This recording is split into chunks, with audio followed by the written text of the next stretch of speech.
जिस हवेली ने दो दोस्तों को निगल लिया, अब वो हर 13 साल नहीं, हर 13 दिन में एक आत्मा मांगती है। राहुल लौट आया था, लेकिन उसके साथ कुछ और भी आया था, कुछ ऐसा जो इंसानी नहीं था। अब एक नई लड़की, नेहा, उस हवेली की ओर बढ़ रही है, अनजाने में उस शराब की अगली कड़ी बनने के लिए। राहुल गांव लौट चुका था, लेकिन वह अब पहले जैसा नहीं रहा। उसकी आंखों में अजीब सी चमक थी, जैसे वह कुछ देख रहा हो जो औरों को नहीं दिखता। वह अक्सर रात को नींद में बड़बड़ाता, मैं वापस जाना चाहता हूं, वहां मेरी आत्मा है। गांव के लोग उससे डरने लगे थे।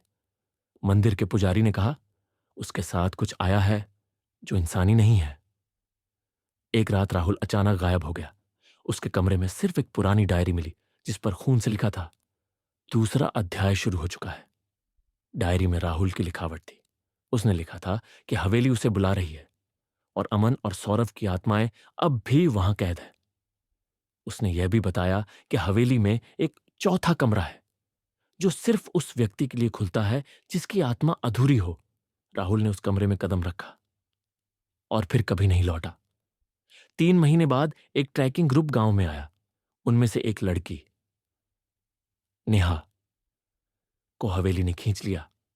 वह बाकी ग्रुप से अलग हो गई और सीधे हवेली के सामने जा पहुंची। हवेली अब पहले से भी ज्यादा सजीव लग रही थी, जैसे वह सांस ले रही हो। नेहा ने अंदर कदम रखा और दरवाजा अपने आप बंद हो गया। अंदर उसे एक पुराना कैमरा मिला, धूल से ढका हुआ लेकिन चालू। उसने जैसे ही कैमरा ऑन किया, उसमें आखिरी रिकॉर्डिंग थी, राहुल की। राहुल की आवाज गूंजती है, अगर कोई ये देख रहा है तो भाग जाओ। यह हवेली अब सिर्फ श्रापित नहीं, जिंदा है। और अब इसे हर 13 साल नहीं, हर 13 दिन में एक आत्मा चाहिए। नेहा ने कैमरा गिरा दिया।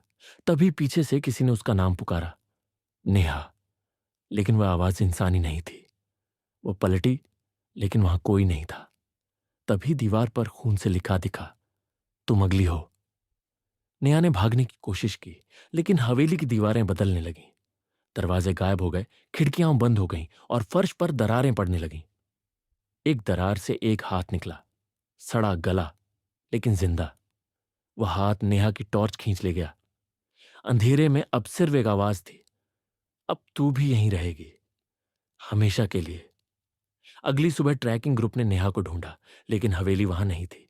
उसकी जगह सिर्फ एक खाली मैदान था और बीच में एक पुराना कैमरा पड़ा था। कैमरा ऑन करते ही वही आवाज गूंजी, 13 दिन बाद। अगला कौन? और भी डरावनी कहानियां सुनना चाहते हैं तो हमारे चैनल को सब्सक्राइब करें और वीडियो को लाइक करें।